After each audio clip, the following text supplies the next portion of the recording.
नमस्कार दोस्तों और जय हिंद दोस्तों। आज की क्लास में हम सीखेंगे करण कारक और अपादान कारक किसे कहते हैं। दोस्तों मेरे चैनल को अगर अभी तक आपने सब्सक्राइब नहीं किया है तो काजल क्लासेस को सब्सक्राइब जरूर करिएगा। मेरे वीडियो को लाइक और अपने मित्रों के साथ शेयर करिएगा। तो आइए अपनी क्लास शुरू करते हैं। करण कारक किसे कहते हैं? करण कारक का शाब्दिक अर्थ होता है साधन। करण कारक की परिभाषा क्या है? संज्ञा या सर्वनाम के जिस रूप से क्रिया के करने के साधन का बोध हो उसे करण कारक कहते हैं। एक बार फिर हम समझते हैं। संज्ञा या सर्वनाम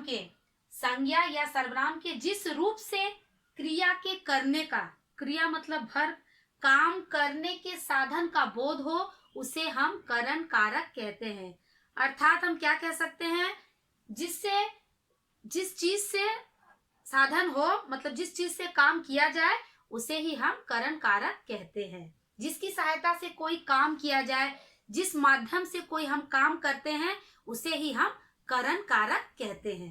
करण कारक का विभक्ति चिन्ह है से के द्वारा, मतलब जिस चीज से, जिस माध्यम से काम हो रहा है वही है करण कारक।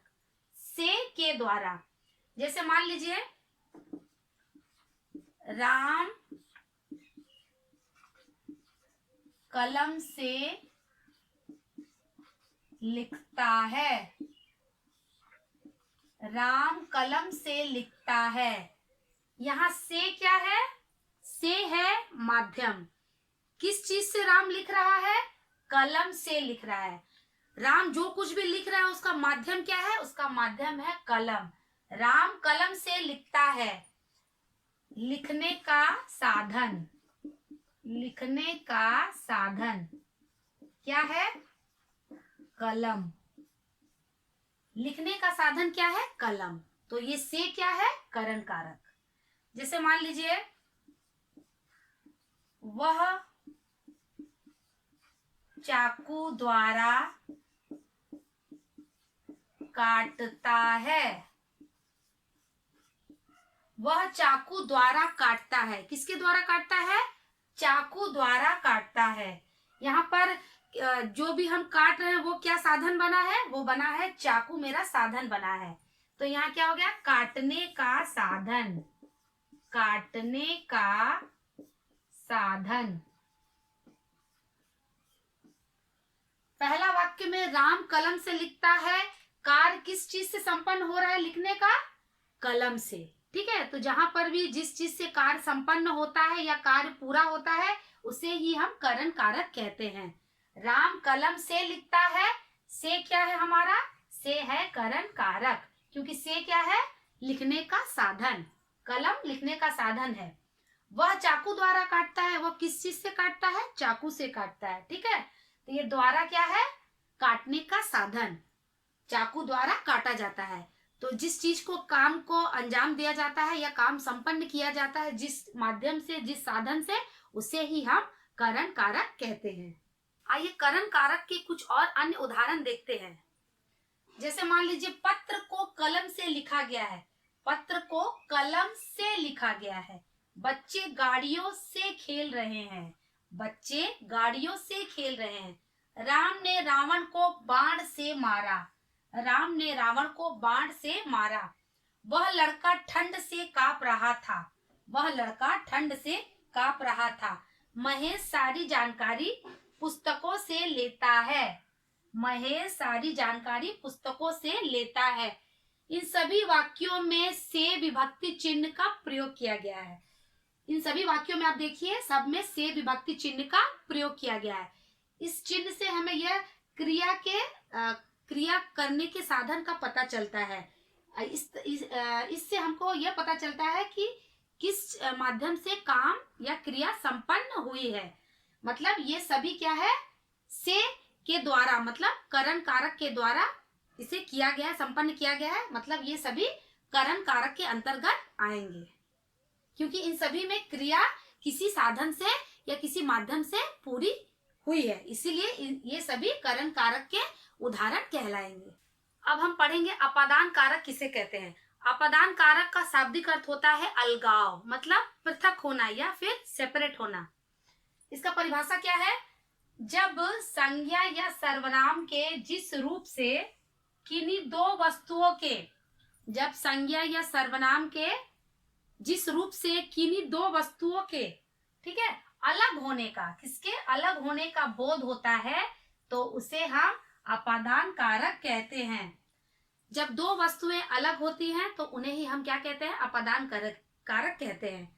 अर्थात हम कह सकते हैं कि जब संज्ञा या सर्वनाम के किन्हीं जिस रूप से किन्हीं दो वस्तुओं के अलग होने के लिए, निकलने के लिए, दूर होने के लिए, तुलना करने के लिए, या फिर रक्षा करने के लिए, या फिर किसी तरह का शर्माने का, विद्या सीखने का, या फिर तुलना करने का अगर भाव प्रकट होता है तो उसे ही हम अपादान कारक कहते हैं। अपादान का अर्थ होता है अलगाव, मतलब सेपरेट होना, यानी कि पृथक होना, अलग होना ही अपादान कारक का शाब्दिक अर्थ कहलाता है। तो आइए इसका विभक्ति चिन्ह देखते हैं। अपादान कारक का विभक्ति चिन्ह क्या है? इसका विभक्ति चिन्ह से है। इसका विभक्ति चिन्ह क्या है? से। अब आप कहेंगे कि से विभक्ति तो करण कारक का भी है, करण कारक का भी विभक्ति चिन्ह क्या है? से है, लेकिन वहां से क्या मतलब है? माध्यम, मतलब साधन। और यहाँ से क्या मतलब है? अलगाव, चीजों का अलग होना अपादान कारक का विभक्ति चिन्ह कहलाता है। जैसे मान लीजिए पेड़ से फल गिरते हैं। पेड़ से क्या गिरते हैं? फल गिरते हैं। छात्र कमरे से बाहर जाते हैं। छात्र कहां से जाते हैं बाहर? कमरे से बाहर जाते हैं। पेड़ से फल गिरते हैं। पेड़ से फल गिरते हैं मतलब पेड़ से फल गिरकर क्या हो गया? अलग हो गया। यहाँ पर क्या हो गया? अलगाव। यहाँ क्या हो गया? अलगाव हो गया, सेपरेट हो गया, पृथक हो गया। कहां से फल अलग हुआ? पेड़ से फल गिरकर अलग हो गया। ठीक है, दो वस्तुओं में क्या हो गया? अलगाव हो गया। छात्र कमरे से बाहर गया। कौन कमरे से बाहर गया? छात्र कमरे से बाहर गया। ठीक है, कमरे से क्या हो गया? बाहर गए। कौन? छात्र गए। कमरे से क्या हो गया? अलगाव हो गया। कमरे से क्या हो गया? अलगाव हो गया। तो इन सभी दोनों वाक्यों में क्या देखेंगे आप? से विभक्ति चिन्ह का प्रयोग किया गया है।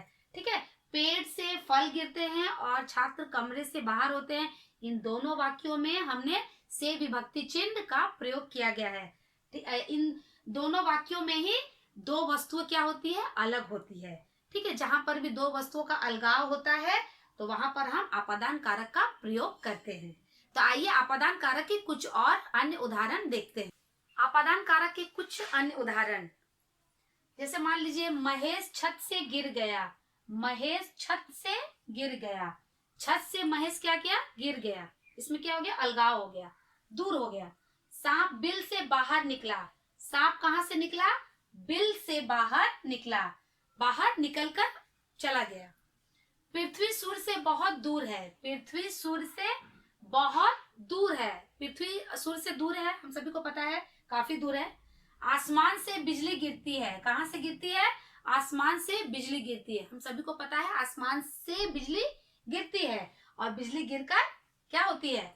जब आसमान से बिजली गिरती है तो एक जगह बिजली गिरने के बाद उस जगह को वो नष्ट कर देती है, राख कर देती है। मुझे भालू से डर लगता है। मुझे भालू से डर लगता है। डर लगने का भाव फील हो रहा है। ठीक है, उसके हाथ से मोबाइल गिर गई। उसके हाथ से मोबाइल गिर गया। इन सभी में से विभक्ति चिन्ह का प्रयोग किया गया है। और इन सभी उदाहरण से हमें किसी न किसी दो चीजों के लिए तुलना करने के लिए या फिर डरने का भाव प्रकट होता है तो उस जगह पर हम अपादान कारक का प्रयोग करते हैं।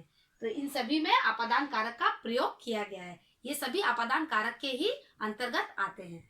दोस्तों, आज की क्लास में हमने करण कारक और अपादान कारक किसे कहते हैं उस पर पढ़ाई की। उम्मीद करती हूँ कि आपको आज का वीडियो अच्छा लगा होगा। मिलते हैं अपने आने वाले नेक्स्ट वीडियो में एक नए विषय के साथ। तब तक के लिए बाय बाय।